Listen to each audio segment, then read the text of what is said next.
Bonjour les amis et bienvenue sur RMH numéro 7 sur 5 îles flottantes numéro 2 parce que la première vidéo que j'ai fait sur les 5 îles flottantes ou volantes, bref, était vraiment vague. C'était juste une présentation de l'univers et pour vous mettre un petit peu dans le bain. Mais ce n'était pas suffisant pour certains d'entre vous ou juste une personne qui me l'a dit. D'abord avant de commencer cet RMH, je vais faire un petit flashback ou un petit récapitulatif de l'ancienne vidéo. Notre univers est composé de 5 îles flottantes, on appelle ça le système royal, et celles-ci ont la même composition que la Terre. Chaque île possède son propre peuple, donc il n'y a pas de différence physique, des traits de caractère qui différencient l'un de l'autre. Mais il y a une langue universelle, en gros chaque peuple qui se situe dans le système royal peut parler à n'importe qui. Donc maintenant je vais présenter vite fait les 5 îles. Donc déjà on a Limona. Limona, il y a des lasmodiens et c'est un climat assez tempéré. Esnogia est une île chaude, aride, et on appelle le peuple les Esnogians. Ensuite Médior, qui est la capitale de notre système royal, est très riche et dedans se loge un roi, on l'appellera Médior avec un accent circonflexe. Et le peuple vivant dans cette capitale s'appelle les Médins. Ensuite on a Asnières, une grande île qui se situe très loin du système royal, c'est la plus lointaine d'ailleurs. Et là-dessus il n'y a aucune civilisation mis à part quelques petits animaux. Ensuite on a Cerium, là où va loger notre petit personnage principal ainsi que toute sa famille. On les nommera les Sires et d'ailleurs dans cette île le climat est assez déréglé. Dans cette histoire on suit une famille, 2 parents et 2 enfants, un garçon et une fille. Nous, on va suivre le garçon qui est âgé de 22 ans. Il déteste être enfermé, donc il passe la moitié de son temps à sortir et à voyager dans le peu de nature que lui procure Cerium. Petite particularité sur cette île, pour être un sire à part entière, il faut avoir un animal domestique ou un monstre domestique. Mais, comme par hasard, le personnage n'en a pas. Et il en aura dans très longtemps. C'est la fin de ce récapitulatif. Si vous voulez savoir plus de détails, même si j'en ai déjà dit beaucoup, il faudrait regarder tout ça dans l'ancienne vidéo. Maintenant, on passe à l'improvisation. Parce que je vous ai dit dans la précédente vidéo que j'arrêterai de regarder mon script parce qu'à chaque fois que je finis mes phrases, je suis comme ça.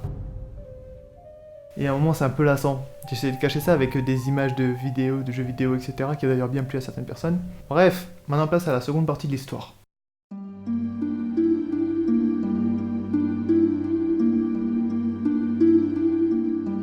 Bon, pour cette deuxième partie, je vais surtout parler de la famille, où se situe-t-elle au niveau social. Comment font-ils pour survivre? Comment font-ils pour manger? Comment fonctionne la société dans Cerium? Et aussi le relationnel avec d'autres personnes, peut-être une autre famille, etc. Donc au début de la vidéo, on avait dit qu'il y avait un papa, une maman, une petite fille, et notre personnage principal, un garçon qui est âgé de 22 ans. Je sais pas si je l'ai déjà dit, mais en tout cas, dans Cerium, il y a beaucoup plus de villes, de bâtiments, etc., de rues, que de nature. En gros, il n'y a pas beaucoup de forêts. La famille de notre personnage principal se situe surtout dans la classe des pauvres. La vie dans Cerium est très chère, donc pour la nourriture, c'est un peu pas cool. Parce que les produits ne sont pas locaux, étant donné qu'il n'y a pas beaucoup de nature, l'île est obligée d'acheter à la capitale les provisions, la nourriture, donc c'est pour ça qu'il y a le coût de l'exportation, du transport, d'où la hausse du prix. Donc toute la famille est obligée de dépenser le peu d'argent qu'ils ont dans une nourriture qui est assez chère, du coup c'est un peu compliqué pour eux de survivre. Donc la vie n'est pas facile là-bas. Chaque membre de la famille travaille, des métiers pénibles comme miner, etc., récolter des ressources comme le charbon sûrement, un peu comme dans Hunger Games avec Gale et la famille, etc., qui va creuser dans les mines de charbon. Je sais pas si c'est du charbon d'ailleurs. Donc un travail pénible, ou soit livrer, exporter des choses, etc. Mais il y a seulement la petite fille qui ne travaille pas étant donné qu'elle est assez jeune, donc pas apte à travailler d'après le système de Cerium. Notre personnage principal déteste être enfermé, donc c'est pour ça qu'il va sortir dans la forêt, etc. pour pouvoir se dégourdir les jambes, pour pouvoir un peu respirer l'odeur de la nature, étant donné qu'il y a beaucoup plus de bâtiments.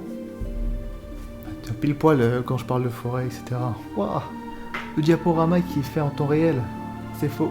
Donc ce monsieur-là va aussi peut-être chasser, comme le faisait Katniss Everdeen dans Hunger Games, encore cette petite référence, parce que j'ai l'impression que cette famille colle beaucoup avec celle-là. Donc il va chasser pour avoir un peu de nourriture, pour essayer d'économiser le peu d'argent qu'ils reçoivent tous les 2 mois, on va dire. Ouais, bon, c'est pas vraiment cool. Il est beau ce paysage. Là on a un peu situé le contexte de la famille, en gros leur position sociale, mais il y a quelque chose d'important aussi, c'est la relation qu'elle a avec une autre famille. Ils sont assez proches, ils se connaissent depuis assez longtemps.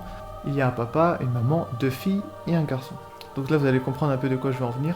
Ils papotent ensemble, ils se connaissent très bien depuis tout petit, du coup ils sont quand même assez proches. Bon, on va dire que l'une des 2 filles fait quasiment le même âge que notre personnage principal. Bizarrement. Et leur seul garçon est quand même déjà assez vieux. Et cette seconde famille est aussi dans le même milieu social que notre famille principale. Il y a beaucoup de mots famille donc. Bon, pour tout ce qui est famille, encore une fois, c'est fini. Et maintenant, on va surtout passer à l'événement phare de l'histoire. Pas l'événement, mais l'accumulation d'événements qui va provoquer un gros bordel dans le système royal. Donc, j'avais dit dans la précédente vidéo sur les 5 îles volantes qu'il y avait un système d'impôt dans notre système royal. Chaque île, sauf Asnières qui est une île sauvage, devait donner de l'argent à la capitale. au roi plus précisément, pour pouvoir améliorer la qualité de vie, etc., peut-être réduire la nourriture. Le système de chaque île a compris en fait que les prix, au lieu de baisser, ne faisaient qu'augmenter. Donc ça a montré qu'il y avait une petite incohérence quelque part. C'est le roi qui utilise tout pour sa gueule. L'argent qu'il reçoit sont que pour ses biens personnels, la nourriture, de l'alcool, les cadeaux. Donc bien sûr ça plaît pas au peuple. Et c'est à ce moment-là qu'il y aura une grosse rébellion. Tout tombe en faillite, le système est complètement détruit. Du coup ça devient une très grosse galère de survivre, déjà que c'était assez compliqué. Enfin, du coup tous les peuples du système royal, sauf bien sûr la capitale, tombent dans un sorte de marécage de merde. C'est une très bonne image. Notre petit personnage principal âgé de 22 ans ne se laisse pas abattre et continue quand même à sortir dans la forêt pour essayer d'oublier tout le bordel qui se passe. Mais soudain, un jour, alors qu'il allait tranquillement à sa forêt, il croise une fille. Pas n'importe laquelle, la fille de la famille avec qui la famille principale s'entend. Putain, c'est un gros bordel. Bien sûr, elle est dans un état lamentable avec de la crasse sur les joues, comme tout le monde, parce que c'est devenu une vraie plaie pour vivre, et il lui demande de venir l'accompagner. Donc ils vont ensemble, comme par hasard, dans la forêt. Bon, il n'y a rien de spécial qui se passe, retirez vos idées un peu bizarres. La forêt était dense, avec des arbres qui pouvaient atteindre facilement 20 mètres de haut, avec d'épais feuillages et une rivière qui coulait tout le long des arbres. On entendait vaguement le bruit des oiseaux, et l'endroit que préférait particulièrement notre personnage principal dans cette forêt était le bord de l'île. Il s'asseyait sur un caillou, et il pouvait voir tout le système royal, avec toutes ces îles reliées par des ponts en bois, un peu comme Pandora avec Avatar. Ils font connaissance, ils parlent, ils papotent, ils commencent à devenir proches, et après ils rentrent faire leurs tâches quotidiennes avec leur famille. Et à partir de ce jour si spécial, entre guillemets, ils ont commencé à faire tout le temps la même chose, à se rejoindre à un coin précis pour se rejoindre ensuite dans la forêt et oublier ce qu'ils vivent.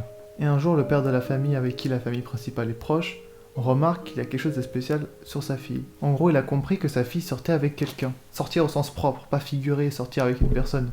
Du coup, le père de la famille devient vraiment furieux et au plein milieu de la nuit, ouvre la porte et commence à tuer un par un les membres de la famille.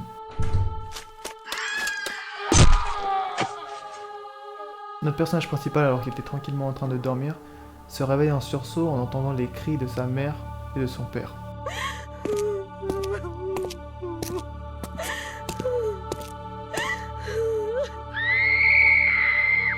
Peu de temps après, il entend les pleurs de sa petite sœur derrière les murs. Il se réveille en sursaut, sort de sa chambre, il ouvre la porte de sa chambre et remarque son père et sa mère allongés sur un lit de sang, la gorge coupée. La petite sœur, quant à elle, avait des bleus partout sur son visage, un œil au beurre noir et la lèvre qui saignait. À ce moment-là, le personnage n'avait que ses yeux pour pleurer, perdu l'envie de sortir, perdu la capacité à oublier dans quel pétrin ils étaient. Et là, la seule chose qu'il pouvait faire, c'était écouter les pleurs de sa petite sœur.